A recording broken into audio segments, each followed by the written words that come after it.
Welcome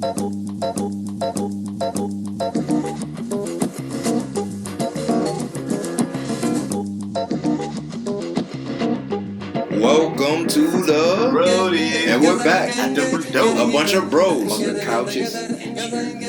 Ooh, America! If y'all only knew what we did to get to you. We love you, America. Yeah, we do this for you guys, man. I'm Mr. Brown. Slum. Cass. Kendrick Okay. Oh, okay. Okay. My name is Kendrick Lamar. Fake.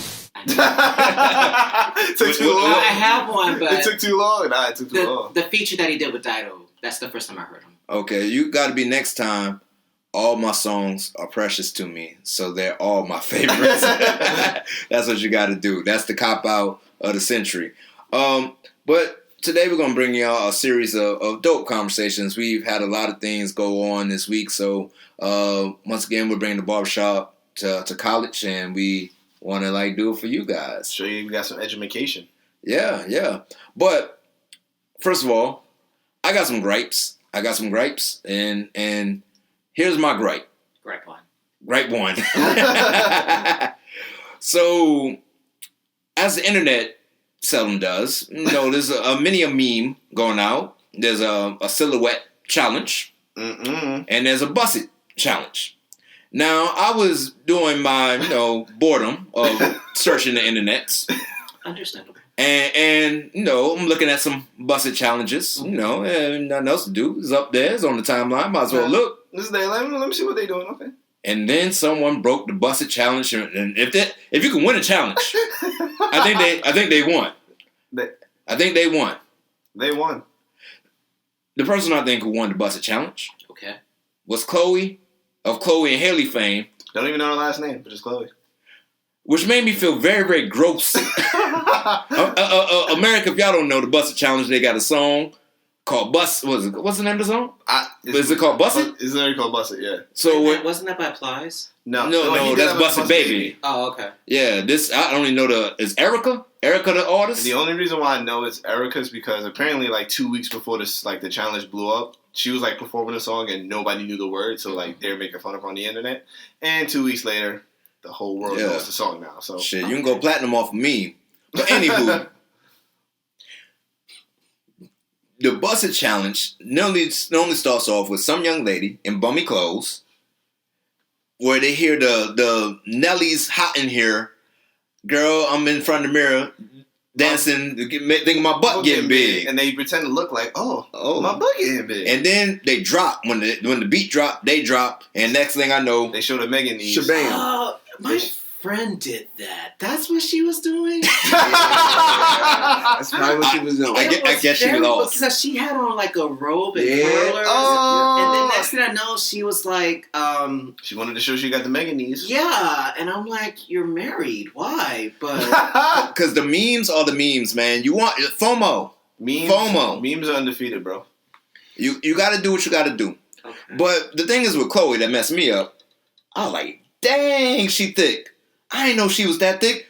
How old is she again? Ugh, 22, gross. 22, just to clarify, she's 22. Why are you saying it like you're being I just had to clarify because the way you said it, she was like 22, she's only 22. I just want people to know she's 22. You didn't do anything, man. Relax. Am I the only one that feels some kind of way, or y'all perfectly fine with this? I'm perfectly fine because we're not that far off. Slim. I need Slim to say something. He plead the fifth. He plead the fifth.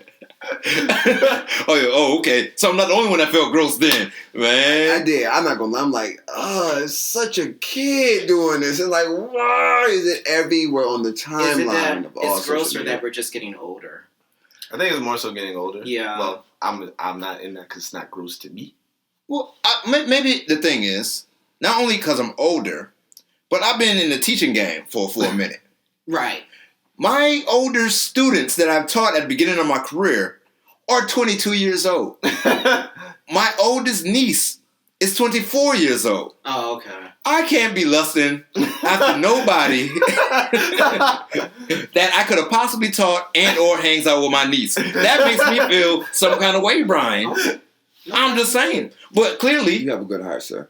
You have a good heart. Right, that's what I'm saying. It sounds like your moral compass is My moral compass, yes. Yeah. Yeah, something about my moral compass. So I don't got a moral compass? No, you have one. I mean, you have one, but you're just you. I don't like how that sounded. I'm just me. No, I didn't mean it that way, but like, you like what you like? But it's just like, since I'm closer in age, like, we're still both in the 20s, so. Aren't you? You close to that 30 now, player. Yeah. I said we both in the 20s. I never said what end of the spectrum. Don't be that guy. Because they Don't tell hold you, on they to tell it. you in math, 5 or high, you round up. Yeah. You definitely 30. If I'm It's mistaken. okay. Let it go. That's what Mr. Whitney taught me. It's like, That's round higher.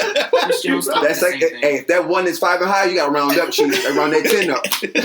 10 ones equals 110. Teach my kids that all the time. Rebundle, regroup. Circle them 10 ones. Yep. yo, and like what makes things worse, she is the originator of the silhouette challenge, which makes me feel even worse. Cause, good God, Miss Chloe, She's having a good week. She's having a good week. I thought you just supposed to be singing these nice wholesome songs. Her last album wasn't wholesome. Yeah, that last album. That was. I don't listen to her music. I thought she was wholesome. I'm not surprised by it. though. I'm not surprised by it at all. Like, That that album song, is good. Forgive Me, That album that's my is shit. good. I do love that song. It's a good album, but she's having a good week, man. Yeah. She's having a good week. I always thought it was funny on their albums. Like, usually she's the one that does like the cursing on it, and her sister doesn't. I always find that like They curse? Yeah, they curse. Chloe curse. I haven't heard Haley. They both curse. Oh, Man. when I watched that Verizon performance, it was just like Chloe's doing all the cursing and Haley's not. And even on what's that, Grownish? Yeah, in those situations, I knew right then and there that she was going to be the one to give it up, or not give it up. Oh, I didn't mean it that. I'm sorry. I didn't mean it that way. Whoa. I didn't mean it that way. I knew she was going to be the one to really. Do tell. No, I didn't mean it that way. What intel did you have? Christ, Brian. Do tell. Do tell, Kendrick. Do tell. I didn't mean it that Oh. way. We know. Kung Fu Kenny. I knew that she was going to be probably the one to explore that side of her personality first. So you can tell that from their performance. She's like Haley's Yeah, more she's like the more chill. sultry. Chloe's more like it's like, all right, cool. Yeah. Got it. Well. The cat is out of the bag. Look at the eyes on Brad. Yo. Every week I do something and it's getting worse. Oh, man. That's just you being you, baby. That's just you being you. I'm good and wholesome. So also about being wholesome, I also saw the trailer for that Malcolm and Marie, and I was like, oh, look at Zendaya with John David Washington. Now, America, y'all don't know this. I'm not trying to be a name dropper, but me and John David Washington, we graduated from Morehouse together, same year, class of 06, baby, class of 06, and I saw him kissing on some Zendaya, and I immediately thought, wait a minute. That's gross. That Negro's 36 years old. How do I know? Because we graduated same time. I'm 36 years old. I went to the internet, as someone is one to do. I'm like, internet, how old is Zendaya? 24. It's like 24 years old. And I'm like, gross. But she's on that show on HBO. Euphoria. I don't watch that. That made me feel uncomfortable. So this is what I'm hearing from you. That you are seeing things for the first time that has been happening For a while. For a while. Yeah. I'm just saying. Yo, so I guess I am getting to that age because I watched The Real World, and that was from like 18 to 25, right? Ain't that the cutoff for The Real World on MTV? Does that still come on TV, Real World? They did a Facebook version of it 2 years ago, but I don't think it. That sounds whack. I know They still went do to it at Atlanta, Jersey but Shore. it was so staged. It wasn't the same to me. Yeah, no, it was real. Except for the angry black man. They always cast the angry black man. That held true. Real World used to be Live America.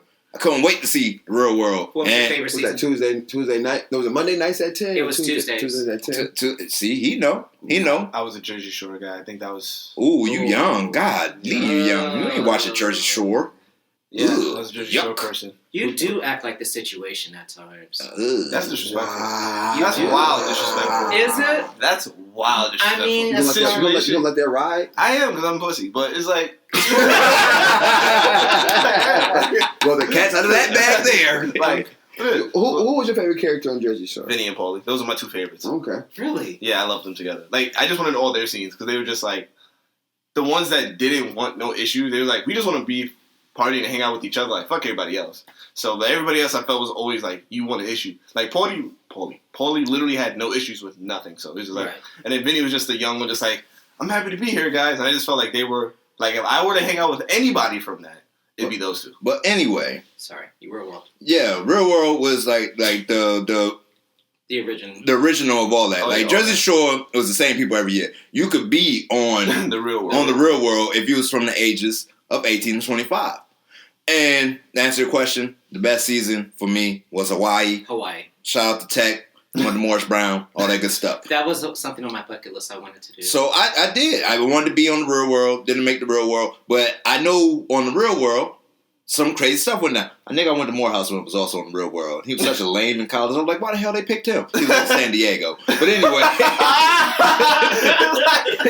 You know what that is. Like, he took you down that journey looking like, this is who he is. This he is. Like, Yeah. it was like, I didn't say his name. Nigga, you got to do at least some kind of so mad at some kind of research. But anyway, we was doing wild and crazy kid stuff. Right. And doing wild and sultry and sexy and stuff. So I get it. If someone was looking back as like one of our teachers or peer mentors or something like that, they'd be like, oh, I didn't remember Anissa being that thick.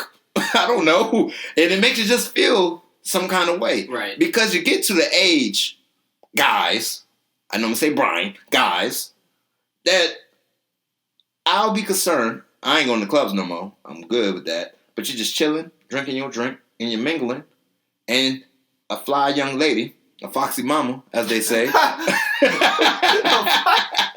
nigga said, all right, that's what. And you get the talking, and you go home, and then you find out I could be her father. And I'm not trying to get to that level of life that I'm sleeping with some 21-year-old. That would make, you know how gross I would feel? You could have not done it. Nah, man, Avengers.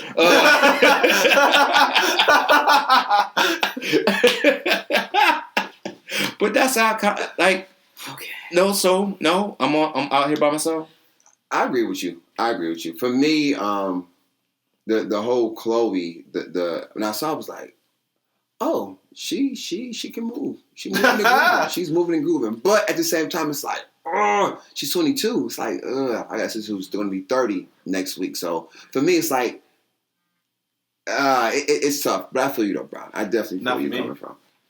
Even though the Marie stuff was a little like, that's interesting. Oh, so you looked at it crazy too. Because at first I was like, because that also happened on The Walking Dead with the actor that plays Selena in like the new Netflix series. She had like a love scene with one of the older characters, and I was like, and she was like 19, and then it was like 40, and I was like, all right. I guess for me, I don't understand I understand what you're saying. That makes sense what you're saying. But the way the world is now, a lot of young girls are hooking up or engaged with older men, and vice versa. I just figured it out, Brian. B. Anthony, whatever you want to call yourself. You know, at this point, Kendrick Lamar. no one calls me B. Anthony. And I'm thinking about just dropping it all together. No one calls me. So here is the thing that makes all this problematic. We watched Chloe and Halle grow up. Yeah. We watched Zendaya grow up. If you could be the random 19-year-old girl on The Walking Dead, I didn't know she was 19 years old. Didn't care she was 19 years old. Because I ain't watched this girl grow up. She is just another girl on a TV screen. Right. These girls are girls. You know what I'm saying? They are young female humans. Hence we call them girls. And they're still girls in my eyes. But it's also weird because I can watch old episodes of Saved by the Bell, and I'm like, Kelly Kapowski and Lark Voorhees, I never called her Lisa Turtle, Lark Voorhees are like, I still got a crush. But when you think about it, they were like teenagers on that. But they still... So was Monica, so was Foxy Brown, so was... It was a different look in my eyes. Yeah. That like, ooh, they sexy, but I ain't thinking about it in that way. But with them, I was like, no, I saw when y'all was little bitty children, and now I'm supposed to think you sexy? Tough pass. I'm gonna have to go no. But I think that, again, I understand what you're saying. It's just, it's not a new trend. It's always been... I know it's not a new trend, Brian. I'm not stupid. I'm not saying you I are. read books. Wasn't trying to imply you were stupid. Well, but... for me, I guess since I'm, for the Zendaya thing, since I did watch her on like Disney stuff, but since I'm like closer to her age. It's not like You're really holding on to this. Yeah. But So, it's literally I literally feel it. All right. I'm only like 4 years older than her. I got a question. This brings up a bigger thing. What is your like age limit cutoff that is too young? Too young. I wouldn't say too young to date. Too young to sleep with.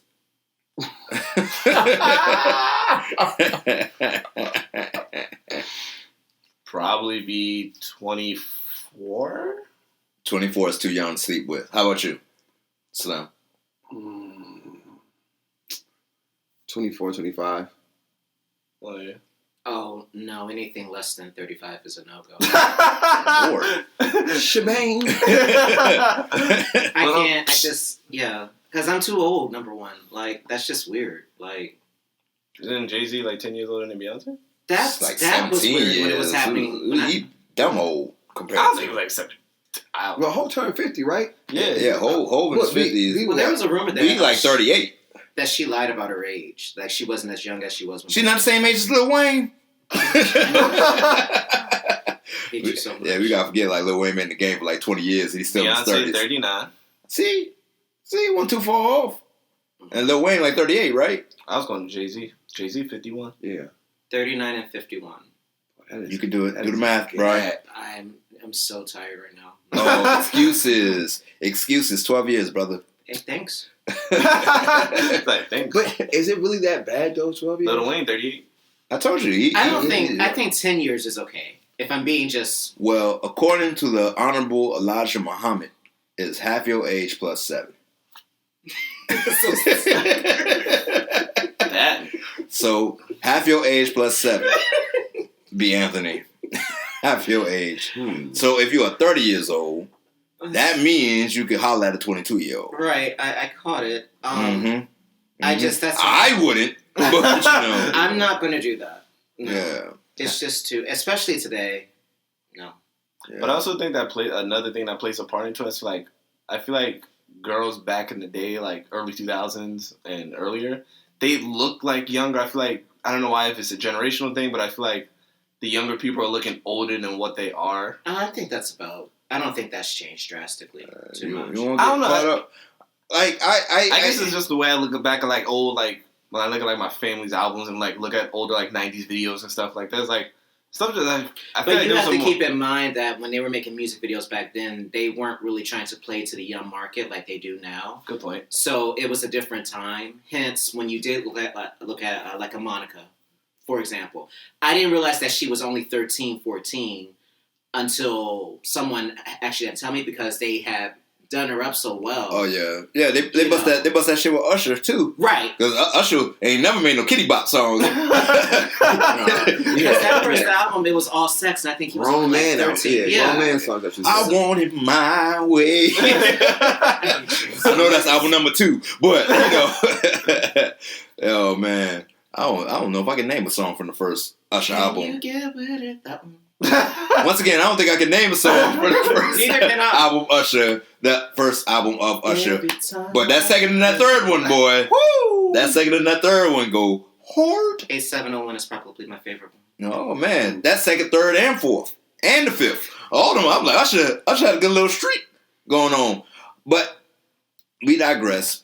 We got other dope conversations to have, and I'm glad I brought forth this to you guys.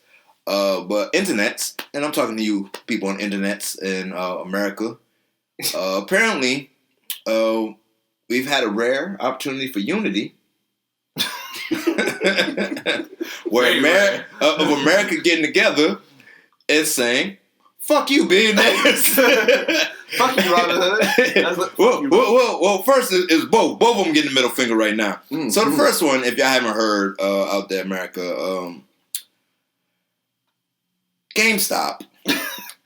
Which I don't know if you've been to a GameStop lately. They ain't been doing too well. The pandemic, people ain't been going to stores and people buying shit online. People, You can buy the game on the system. Well, aren't all games like you can buy them straight? Yeah, you can buy them on the system. The only thing that works for the physical copy is that GameStop, you ain't getting money back for it. So I don't know why you would sell it back there. But at least with the physical copy, like I can sell it or like give it to someone or like at least make something over it if you wanted to go that route. Right. But when you buy it on your system, it's yours for life. yeah. So if you get a new console, Like if the PS6 came out, They will it transfer? I want the or- PS5 and I still don't have it, so I get sad. But from what I hear is that your PS4 stuff, you could transfer it over to the PS5. Oh, okay. So we I'm explain. assuming 5 to 6 they'll do the same. And not with the PS5. We're explaining all this to realize that GameStop has a terrible business model, and there's a Their reason. their stock is dropping. There's a reason why their stock was at $3. And so what happened? A bunch of billionaires decided to do a short stop on it. If you don't know what a short is, watch The Big Short with Christian Bale and the dude that sang the jazz music, who will not be named. You know the one. You know that Lost the Moonlight, his movie. Oh my god! You know that guy who's also a Musketeer. All right. So anyway,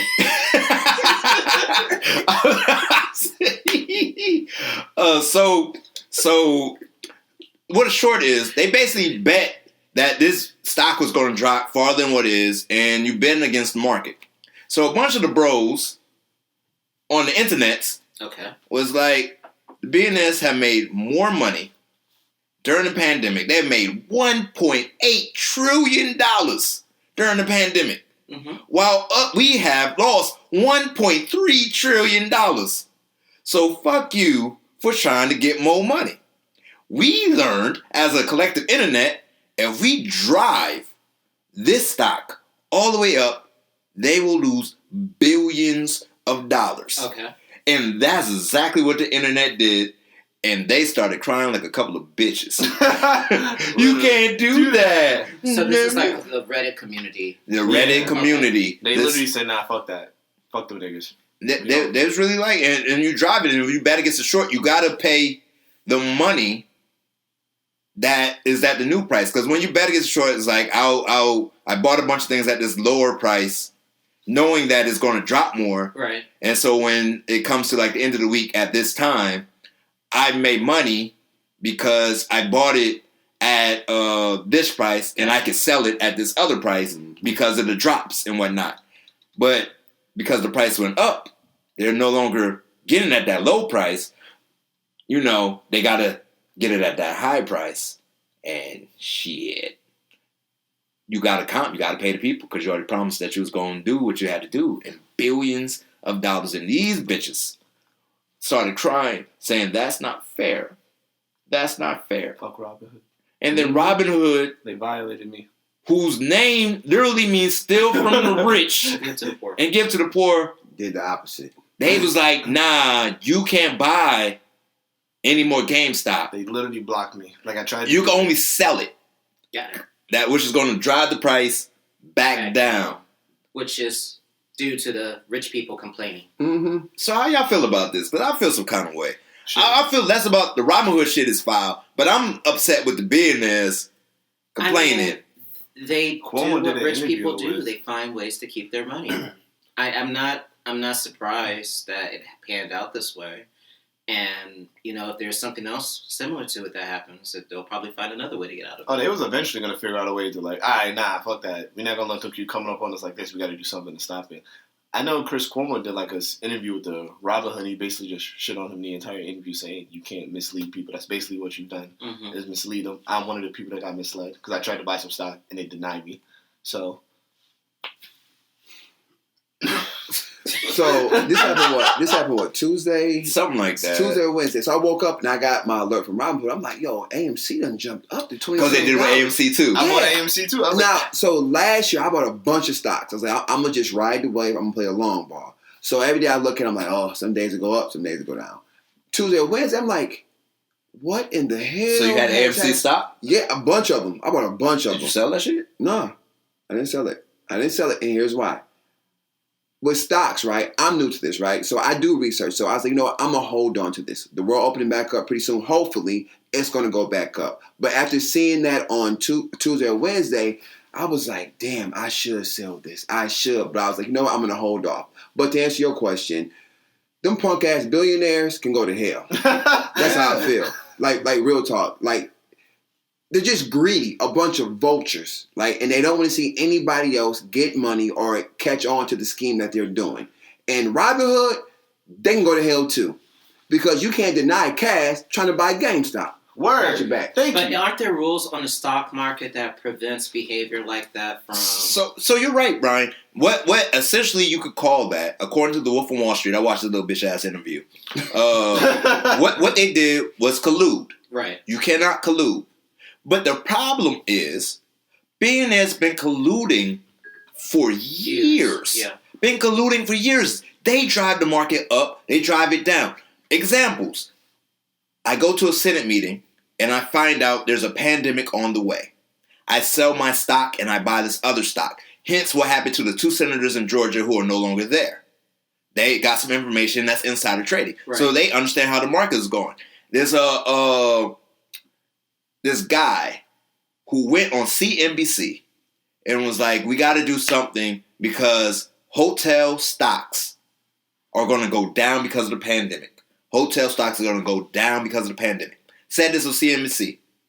As soon as he said that, hotel stocks dropped because he went on CNBC and said it. But guess who shorted the market?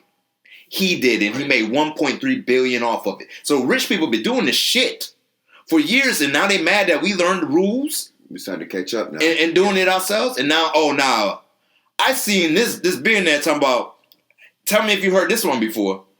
The market needs more regulation. Have you ever heard them ever say that the market needs more regulation? No, but when you're coming in on my wave and, doing my... I thought we was capitalists, baby. Free market. Yeah. Free market. The capitalists are for the capitalists that have been capitalists for decades. They don't not want for new the capitalists. So they can suck a dick then, huh? Yeah. Suck a billion dicks. That's very vivid. 1.3 billion dicks, to be exact. Sure. I do think that per it day? does.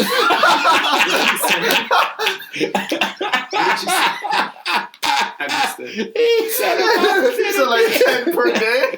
that's not enough. You need more You dicks. need more. Oh, you need way more than that. Yeah. You at least in the 300s. You need about 10 an hour, dog. Oh, shit. That was funny. I got nothing. Oh. Punk ass rich people, man. But they've been doing this kind of, they Yeah. change the rules, because I see they also doing that shit with voting. Like, they changing all the laws. They'll make it so that it's going to be so hard to vote. All those semi-red states who lost the Democrats, you think Georgia ain't been passing laws? Like, oh, y'all voting, huh? Okay, let's make this harder. Oh, this is what it is? And we're going to make the... It was already hard, but let's make it harder. Yeah. Because you got these rules. But shout out to the internet for coming together as a unit to realize like this fuck shit that was going on, man. The one or few times that we can do it. Because we learning the game. Mm-hmm. Like, I think in this time of...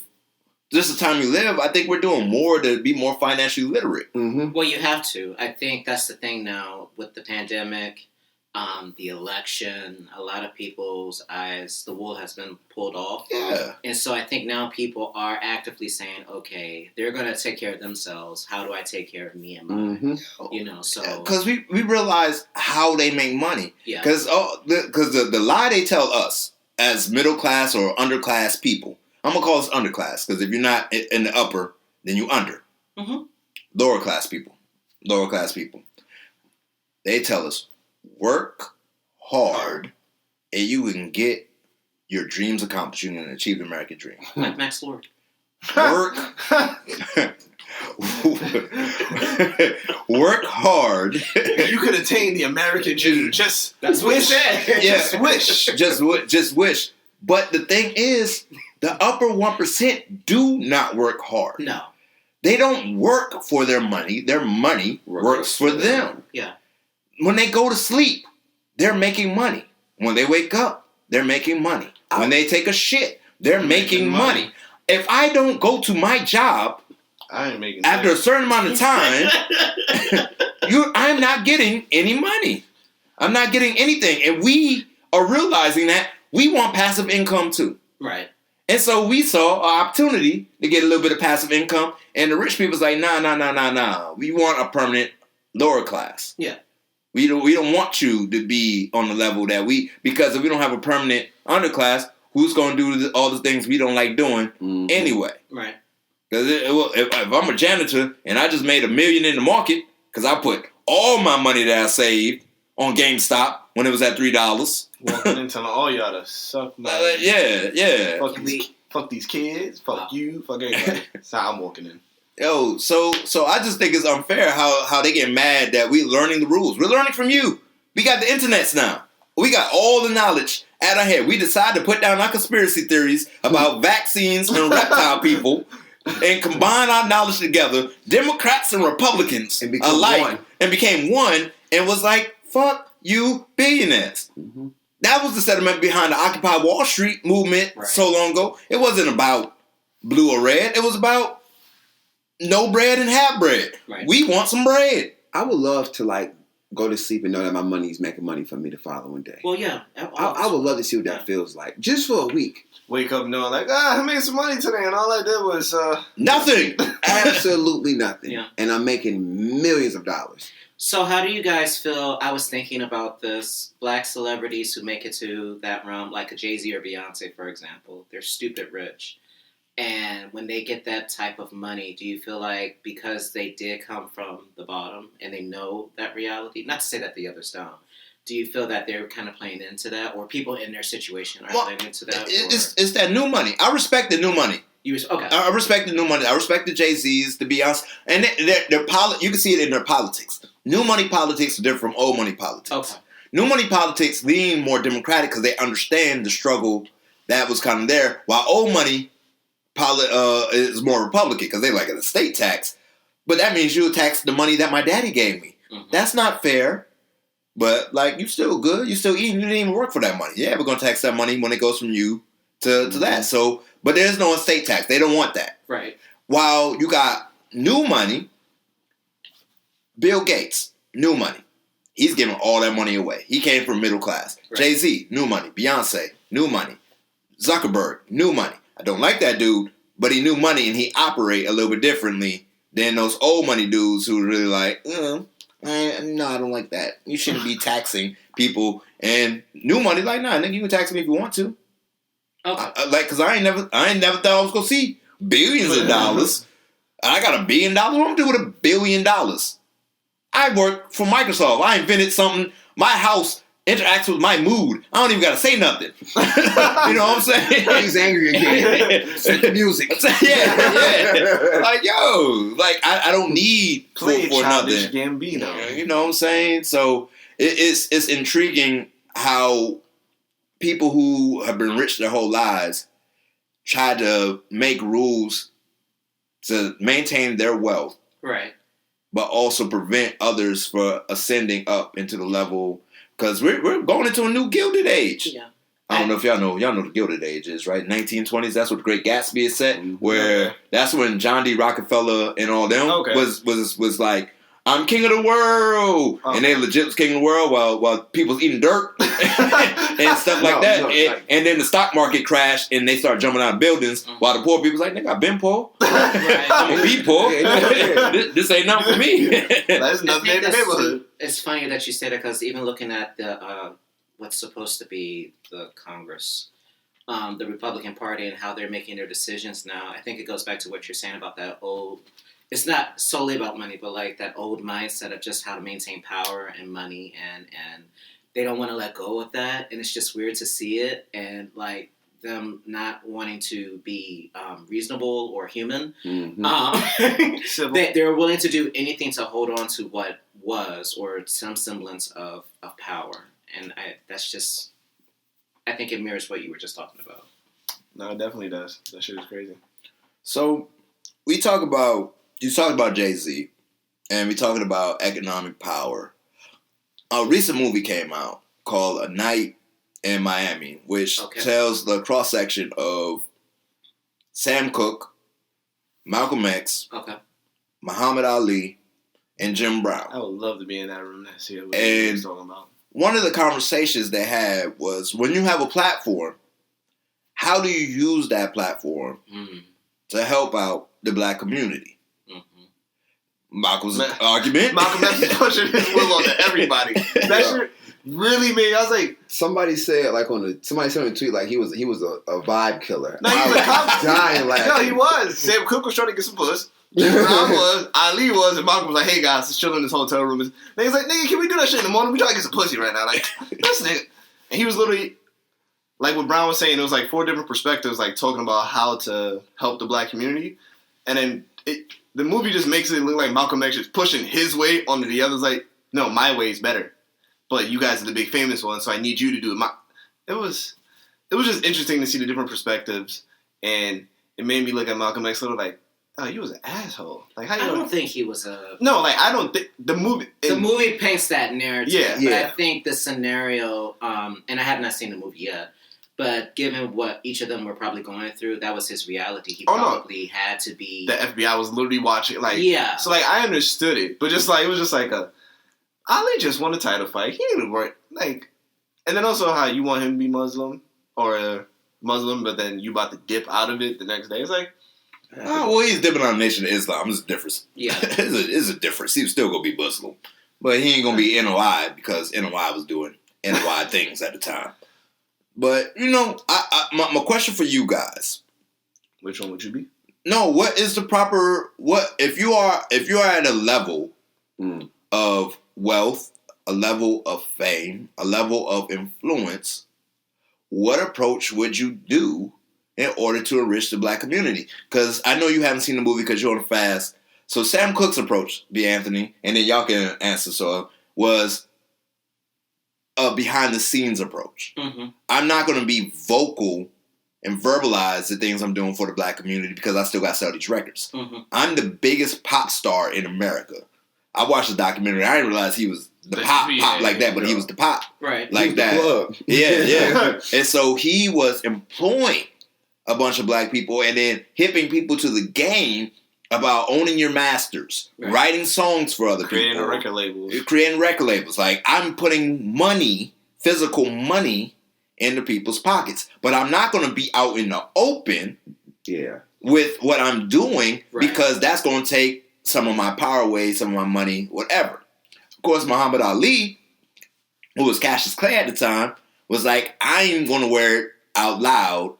And I'm going to play it up. This is my part. I'm going to be so pretty. I'm going to be so brash. I'm going to be all that. But I'm also going to do it with my fists and just be better than everybody else. Right. And live it out loud. Malcolm X being Malcolm X, you know. Yeah. Yeah, you know, we don't got to explain too much about that. And then Jim Brown was contemplating how does he navigate his autonomy? Because he was might be the greatest athlete of all time, if you really think about it.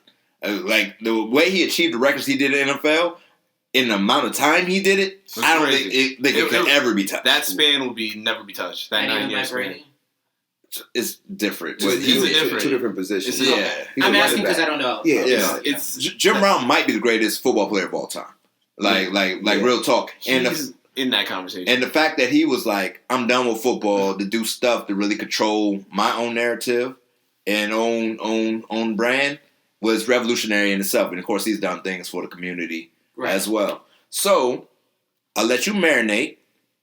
What would y'all do with y'all level of fame, influence, if you had it to uplift the black community? Start OnlyFans. Support a bunch of black people to shoot my videos, edit them.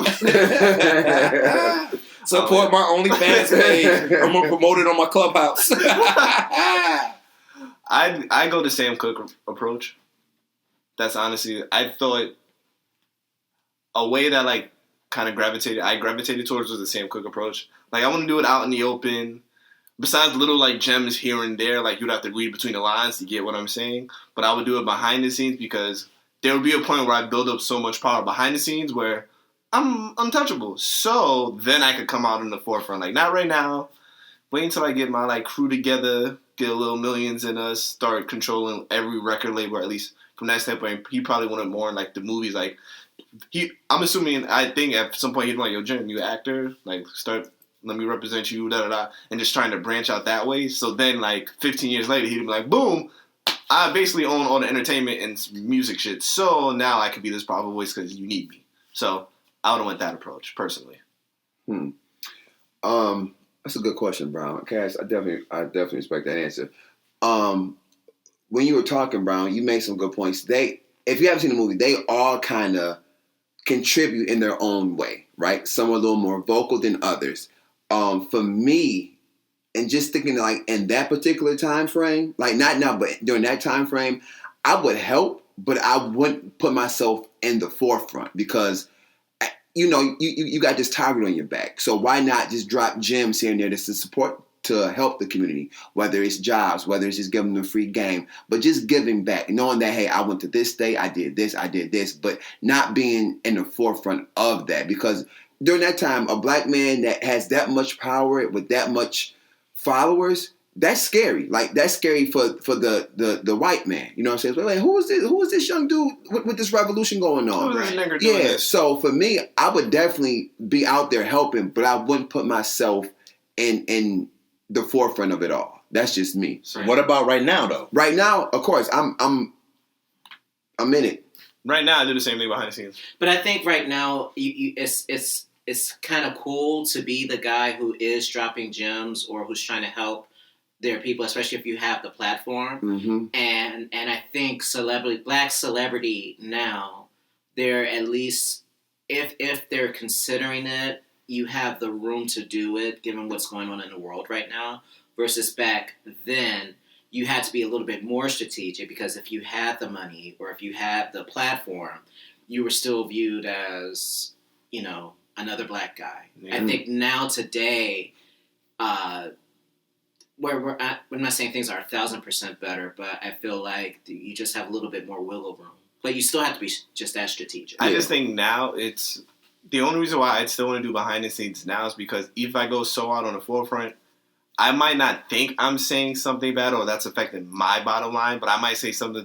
So, like, if Slim is invested in me behind the scenes, but I say something that messes up one of his investments, he might have to come back to me like, yo. Damn it, Cash. Yeah, and then, like, for me, that's no, why. You're making sense. That's why I would stick behind the scenes until I got enough celebrities behind me to where, like, we all, like, but what if that doesn't happen? What if the celebrity Justice League idea doesn't happen and, you know, people have still their varying ways of doing it? I mean, there's always going to be people with their varying ways, but I truly think there will be some people that side with me enough to where I could, whether I create the Justice League behind the scenes and you never see it, but or Avengers for you. It doesn't matter. I like the Justice League more.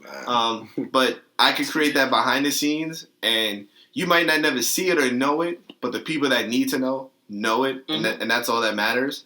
So it'd be like, all right, that's fine with me. I was thinking about Cicely Tyson. I was just looking at a lot of her videos and interviews, and one thing that she said, she didn't have the luxury of really enjoying her celebrity because of the time that she was growing up in. So she decided to use her platform with the roles that she took to speak to what's happening to black people. And she talked about a role that she took, and one of the white journalists was just fascinated that one of the black kids called their father their daddy. I see that one. Yeah, I know what you're talking about. And she said that's what sparked it for her. She said that in the Gayle King interview, right? I think that's right. That was the Kelly and Ryan interview was the very last one, but that one that you saw too was just okay. Yeah, but I think to answer your question, I think it starts with where your conviction is, mm-hmm. and I think that'll inform what you would use your platform for, mm-hmm. And then to be strategic, you have to understand if I'm going to talk to this, then what allies do I need to have, and does that mean they're in front of the camera, behind the camera? Is it the same industry? I think you have to think a little bit more broadly than just people who are in similar whatevers, right?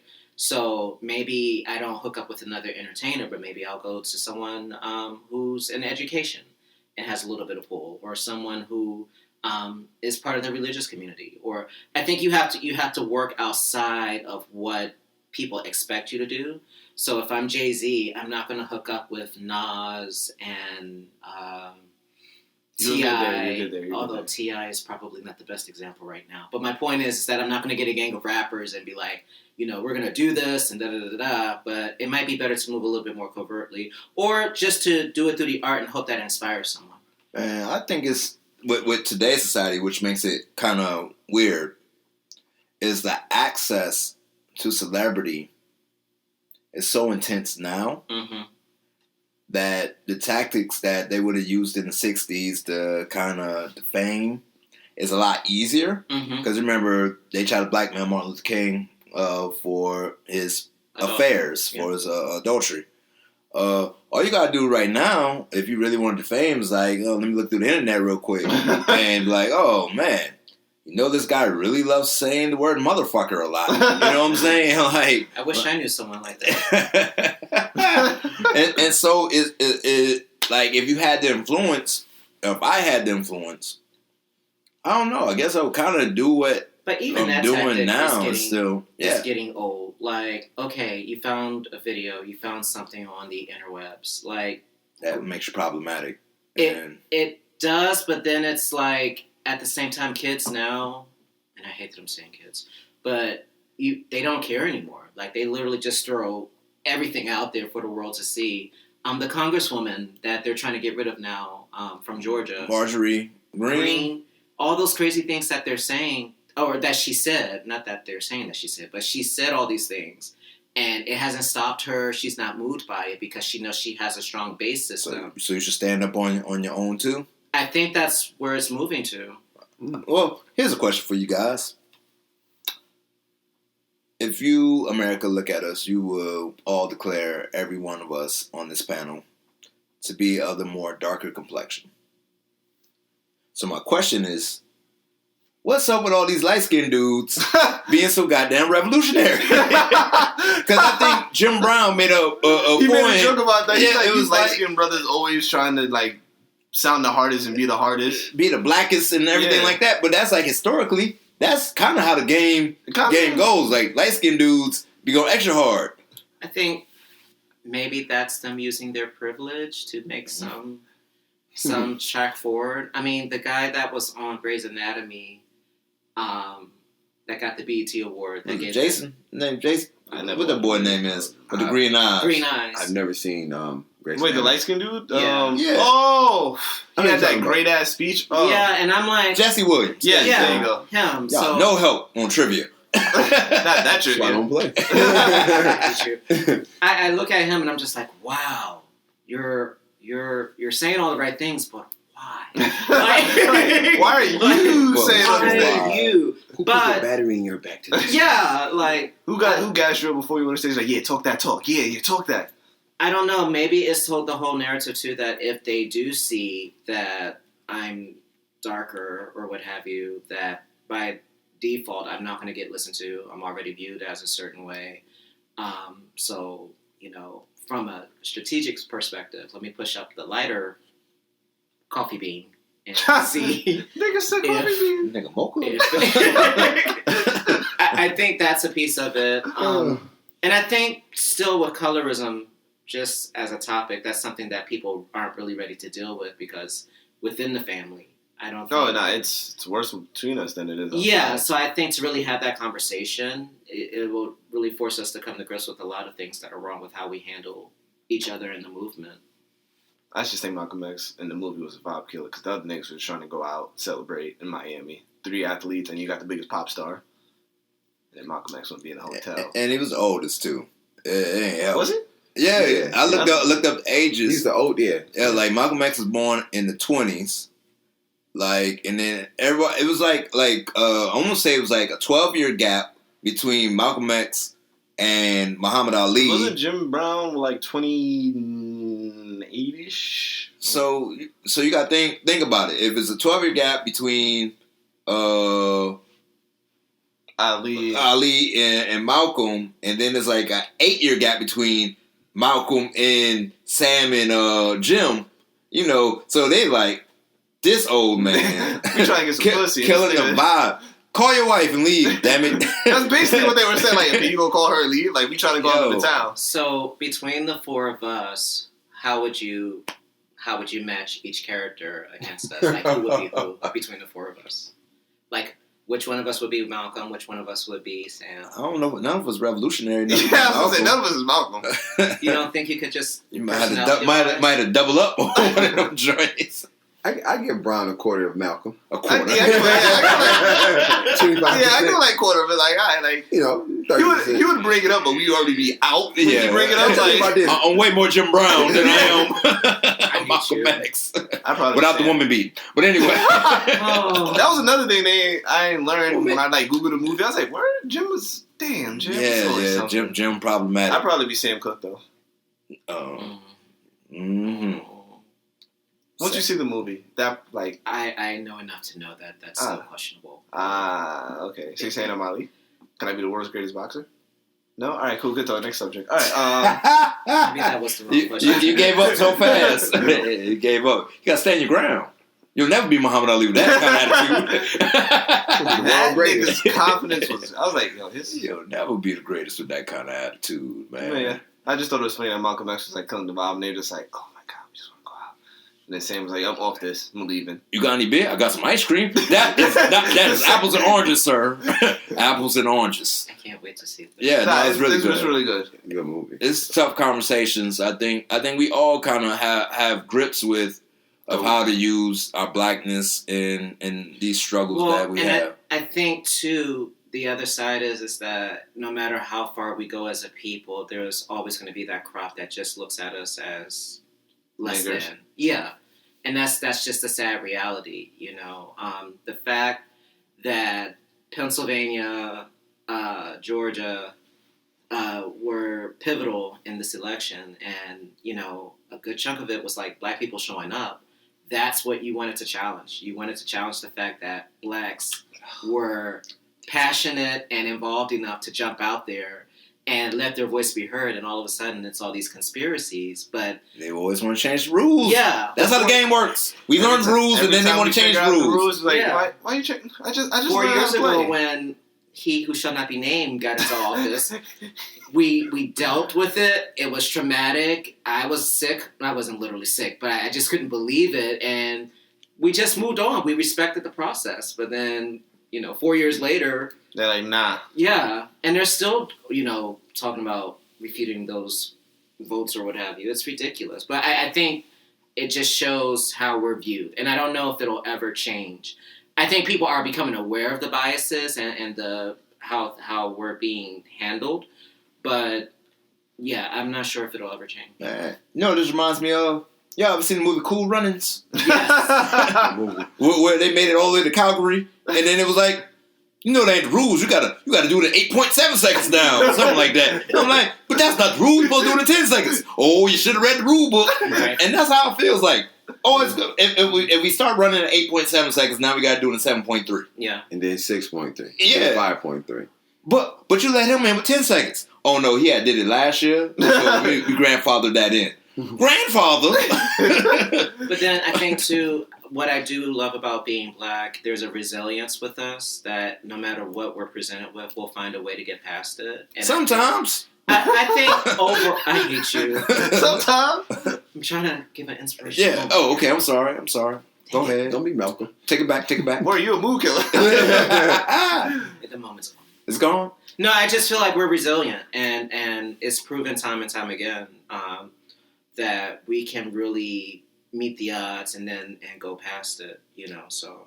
I remember I was watching the Dave Chappelle stand-up comedy act, and I know he had talked about, he opened up one of his stand-up sets talking about Anthony Bourdain committed suicide. I'm like, God dang, this is what you're doing, Dave Chappelle. But he put it in the context about his homie who had lost everything and was working at the Foot Locker. And he was like, not once you thought about just killing yourself like that. And I think about that. As black people, oftentimes, I'm not saying black people don't commit suicide every now and again.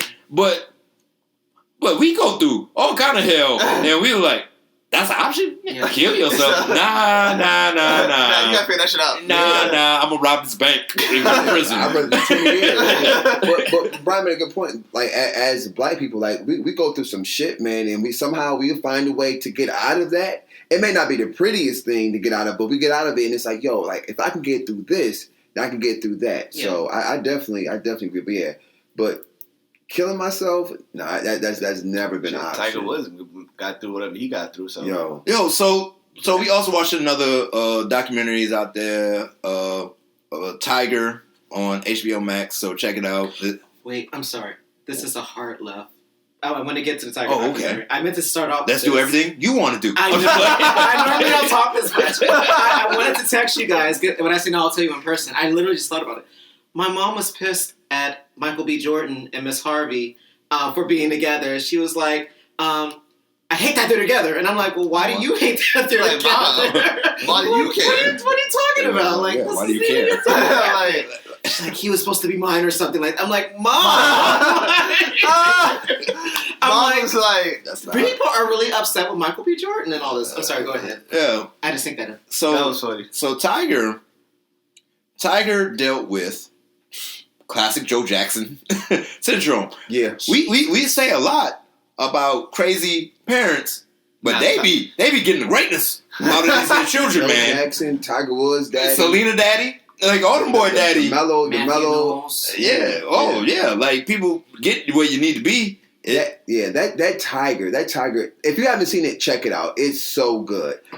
I feel like Tiger. He never had a childhood. They never let him be a child. They never let him be a Isn't kid. that the story for all of them? Like, Yeah. That's the most common thing. It's like he never That boy, as soon as he was born, they was like, golf club. No, you got to be the greatest golfers. His elementary school teacher was like, we think he should play other sports. No, he playing golf. But on the flip side, you can't blame his dad for having a vision though. Like his dad had a vision. So Brian, the thing is, I know you haven't seen it, and this is where I agree with Slim about it. Okay. At 3 years old, 3 years old, Tiger Woods picked up a golf club. At like 2 years old, he picked up a golf club, and his dad was like, "Oh, this little boy is pretty good." And then at 3 years old, he's actually on the green sinking putts. So of course he had to start with the putts because man hitting no 300 yards. Yeah, not. Like, so he building up. This dude is on the Johnny Carson Tonight Show at 3 years old, 4 years old, putting. Right. So if you ever read Malcolm Gladwell's, you need 10,000 hours to be an expert at something, and that's generally 10 years. So by the time I'm 13, this dude has been playing golf for 10 freaking years. Right. So it was in him to be the greatest because he picked it up so soon. So if I was his daddy, if I saw that little boy start to beatboxing, start to dancing, singing, rapping, or if I saw he could draw in a way that I thought was better than other 3 years old, like man, see what my son's painting. Oh, that's just really big. Nah, look at this composition, my nigga. Look at this. Different from the Joe Jackson template in that it wasn't something strictly of I need to get famous or I need to. No, I think Joe Jackson saw it in his kids too. Because remember, he saw Tito pick up that bass and Jermaine touch his guitar. But Joe was... And he was like, you touch my son, boy, you better be good. Play it. And they was like, oh, shit, I've been practicing. Boom, boom, boom, boom, boom, boom. Oh, this is pretty good. Now you in the group? In order for me not to be trash, I feel like how Tiger's dad... Like, it felt like a stage dad to me. Just like how he was just... I feel like Tiger was not able to make no choices for himself. Like, obviously not at 3 because you're fucking 3. But, like, as you get older... Give him some choice to be like, maybe I want to do it. But I think that's a different era too, because when... Oh God. But then also, I feel like they were messing up with his relationships with just other human beings. What was socially awkward? Like, he doesn't know how to act with humans. Well, he was... Now, put it in context. His father was a Green Beret in the military, in Nam, who did... multiple terms. Dummy missions. Demolition. Yeah, like, they didn't even give him a gun. They didn't even give him a gun. They was like, take these bombs. God bless you. Figure out how to kill him. And throw it out. And he loved it. Yeah. So his daddy's already crazy before he even had a son. Mm-hmm. His mama, Korean, you know how Tiger moms go. Irony. You know how Tiger moms go. So she was on some tip too, where she was like, I'm sorry. where she was like, destroy your enemies, right? Because I'm a Tiger mom, growl. You know what I'm saying? So he ain't had to start. It didn't matter what that boy was good in. They made him break up with his high school girlfriend, and she kept the note. I don't know if the note was real, but whatever. Well, he had to break up. He lied. You can't be lying to your parents. You got to break it up. You lying to me because of some girl. I got to eliminate the girl. Like, even when they show, like, the high school videos of, like, Tiger hanging out, he just looks awkward. It's just like, he just don't know how to belong. He didn't have a childhood. Like, without, like, the golf course is the only place where he probably is human, as fucked up as that sounds. He had a childhood. No, he didn't. It was on the golf course. Man, you better get it together. So you telling me they did the wrong thing? Mulatto wouldn't be mulatto if her parents, her dad, was like, you better get the rapping. Rap. I seen the rap games on Netflix now. But they also talk about like how Tiger's dad was doing like the cheating shit and bringing it to the golf course where like Tiger could see. So that's like why Tiger was just like, oh, like all the women that Tiger had affairs with, it wasn't like they were like side pieces. They all legit were like relationships with Tiger. And his dad did introduce that to the game for him, but I'm not saying this. let me hear this. What are you about to say? Them niggas are supposed to be best friends, right? Then that what they say? Tiger and his daddy was best friends. Stop, so his dad Get up on the throne. Hey boy. Oh, you gonna tell your mama we ain't friends no more? I thought we was friends, Tiger. Little snitch. You don't tell on your friends, Tiger. But just even that, because like every time he had an issue, he would just cut people out of his life that was a part of the issue. Like they weren't a part of the issue, but like you were my friend during that issue, and he would just stop talking to you, and then just move on. And it was like so cold. It was like his caddy, like he moved on from like he was in his caddy's wedding. His caddy's been with him for like 13 years, and he just cut him off and like never talked about him again. It's just like that's kind of. But then that seems like he's more of a victim than it is him as a person. Oh no, he needs counseling. Oh no, I think he's the biggest. Yo, I think he's the biggest victim in all of this, personally.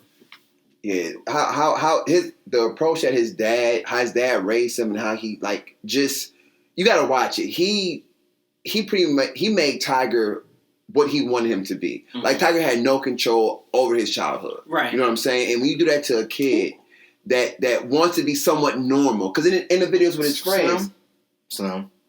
Uh-oh. We black, right? Let me check. I think we black. I know I ain't mean to cut you off, but I don't know too many black people who got control over their child. What I mean by that is like let them be a kid, though. You know what I'm saying? Like obviously, I think that at some point the four of us like we were able to be kids at some point, right? Yeah, right. True. Tiger, he didn't have that. The only fun he had was the golf course. Literally, that's it. I'm surprised he had a girlfriend in high school, personally. Yeah, and even that was awkward. Like, yeah. So, like, there was one night when after once he became Tiger, he was like out partying with Tiger Woods. He's Tiger Woods. I'm sorry, with Michael Jordan and I think they said Charles Barkley. I think they said, and like the women were just coming up to Tiger, and Tiger was like, Jordan, what do I say? And this is the only reason why I think it's true, because I really feel like Jordan would have said something just like, nigga, you Tiger Woods, just say that. And I was like, what?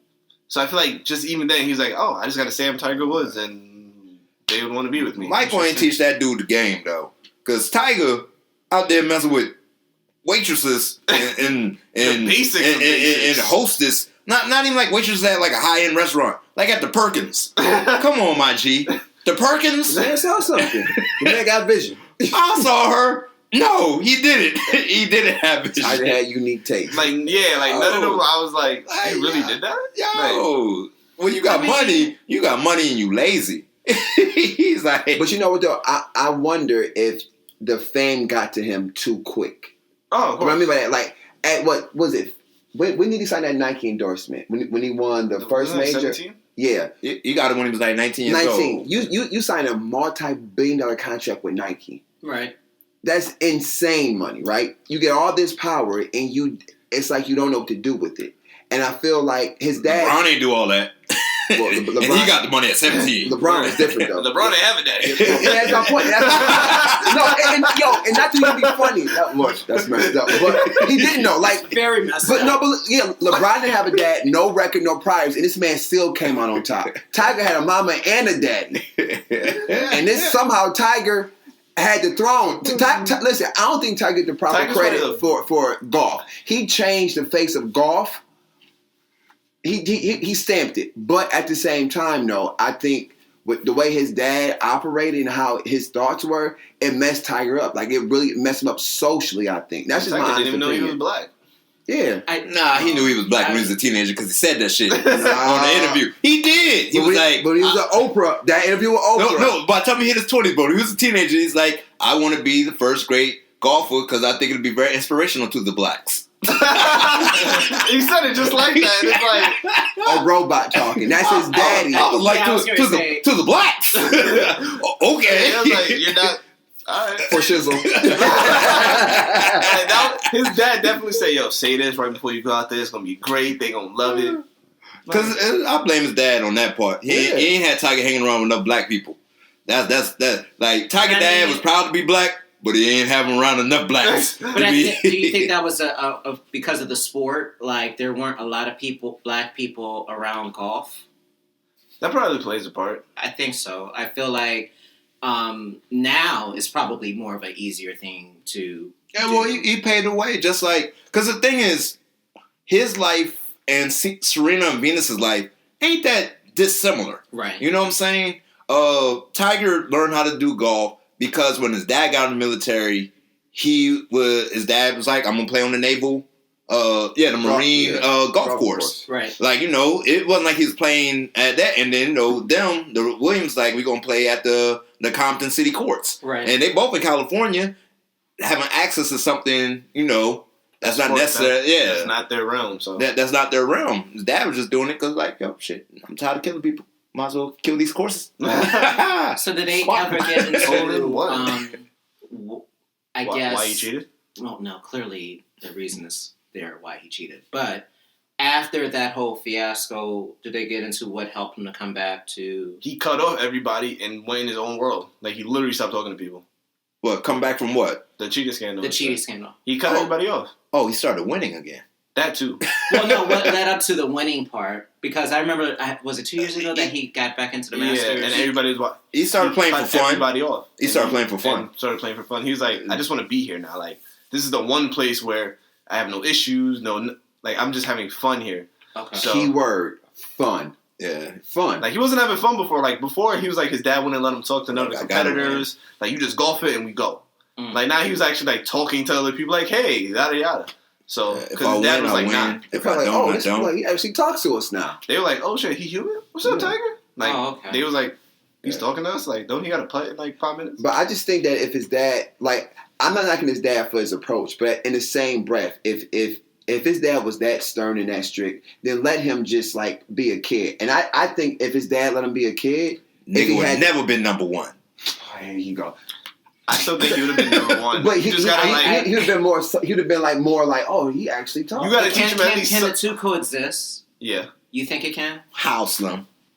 Not necessarily you, Slim. What was the question? How, Slim? How, if you wanted these parents, right, and you want and your child and you're grooming your child to be the best, where does that come in? That you could do both. You got to be practicing. You got to be on that. LeBron James. Well, his is different. I'm talking about the ones where the parents got them into the situation. Right. I'm not talking about that struggle where I don't want to be poor no more. Baby, come on now, baby, make that free throw. that's a different situation. That I actually want to eat 3 meals today. kind of struggle. But I think the ball could. I think they could coexist. I do. Like because I'm thinking family. The Ball family. Do we really want to use them as No, I would because he had a vision. He had a vision. They all had vision. Joe Jackson, Tiger Daddy, and they all had a vision. I struggle with Joe Jackson. I really LaMelo and Lonzo have. Why you struggle with Joe? Angela, they all have social. Like they're not awkward. Like they're humans. Like you can tell they think for their own. Their dad just had a vision to put them in the NBA. Whether you agree with how you went about it, whatever. But he had a vision. They all did it. And they're all their individuals. They're not like. But as a father, he still recognized what they had to do. He had to recognize the talent early on. Yeah. But I'm saying, to my point, is that like they're not social awkward. They're not like. Yeah, well, because they have brothers. Well, then the one to kind of help them out. Then the one still in China. The oldest. Yeah. So they do something. LaMelo's an idiot. He was like, I remember like a clip. They're just like in the house, and he's like, "Yo, give me that back, Lonzo. Don't be stealing shit like your brother." I was dying because I do think certain aspects of social awkwardness. So I think about Michael. When they realized Michael was as talented as he was, they started protecting him. The other brothers act normal enough because they got to hang out around each other. They actually had to have like real childhoods and stuff like. Talking about the Ball brothers? I'm talking about Michael Jackson. Oh, I was talking about Ball. I was talking about the Ball brothers. So he just Well, I'm going with fathers and their children. So Michael's weird because they started protecting them, while the rest of the siblings actually kind of lived some kind of childhood normal life. A famous childhood normal life.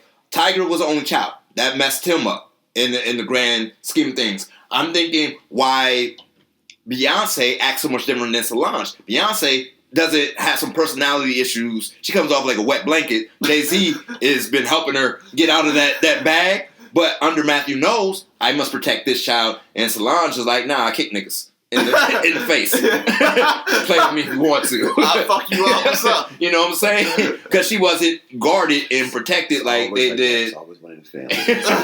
And I'm thinking about those kind of ideas. Because I think Donnie Marie Osmond are okay because they had Donnie and he had Marie. So we can at least be singing. It's probably not the best example. Okay, not Donnie Marie. Okay, cool. I'm just thinking of children that have been through the game for multiple times. Because I just posted on my page the kid that was playing D.L. Hughley's son is out there murdering people. Now, like, bro, why? What went wrong? So I was gonna say in WandaVision, the actor that plays Scarlet Witch, I feel like she's way better off than her older sisters. Yeah. Oh yeah. That's a good example. Mary Kay and Ashley Olsen. They look something's going on with them. She was like, don't say that. I'm not saying something. But their little sister, okay, good. You stop. But that's a perfect example though, because they made all that money with Full House and all those videos. They got famous too quick. Look at Justin Bieber. Oh man, he had to go through it. But I blame Usher for that too. I think he's a little better now. Yeah, he's much better now. But there was a peak where when you're so young and you get that fame and that power, and you don't know what to do with it. You're a kid and you're expected to sing, he didn't play. go Britney Spears loopy, but no, he was. Justin was doing hood rat things. He had no business doing. Well, you saying I don't know why Britney Spears went off the deep end, dog. Yeah, I really don't. Well, no, I think it was her whole family because her sister was doing some crazy things too. Crazy. Jamie, I think there's something going on in the Spears household that need to be addressed. She still doesn't own her masters. No, not masters. She doesn't control her estate. Oh, her dad does. Her dad still controls her estate. Britney's? Yeah, she she's took him to court about it now. As a matter of fact, they lost the most recent case that I saw. So yeah. she's still why? Because she had that state where the court was like, yeah, you don't need to control your own money. Give it to daddy. Yeah, give it to They're daddy. not. It's probably why she dropped that Vegas. She was about to make a lot of money in Vegas, and then she just opted not to do it. Oh man. All right, we have a lot of dope conversations, but we got to have a very quick dope conversation before we wrap this up. Brian, how's the days going? Oh, you thought I forgot? Every week, nigga. You clapping cheeks? Yes, I'm clapping cheeks. 2 a day, actually. Your own? You're clapping your cheeks? Right. It's happening, yeah. No COVID test, anything. Oh, you guys just raw dogging it, huh? Yeah. Yeah, nasty heathen. No, I'm serious though. How's the scene going? There's no scene. No Have scene. you even made an attempt for the scene? I've been working.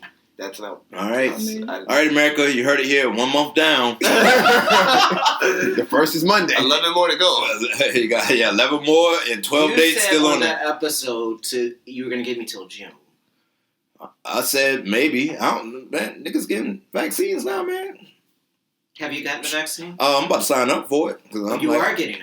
Yeah, I'm ready to get out in the real world, man. Nigga, that's what I need to do. The shake of the tail feather. That's what I'm about to do then. Slim. We're up in 2 weeks to get our shots. So you already signed up. they made you. I ain't signed no line though. I ain't signed a dotted line, but I'm like, whatevs. Whatevs. My fiance will get it, so I'll just be like, "Oh, she good. I'm good." No, you can't say that's that. That's not how it works. Irresponsible. That's not how it works. Stop. Remember, 5 or high cash, you round up. Can't think like that anymore. Gotta regroup those 10 ones, my friend, and bring it to the 10s. No, I have not dated yet or spoken to anyone. It's okay. We got time, but time TikTok was stupid. Ain't on your side. No, it is. Yeah. With that being said, I'm Mr. Brown. Cass. And we are the Brodies. and we out.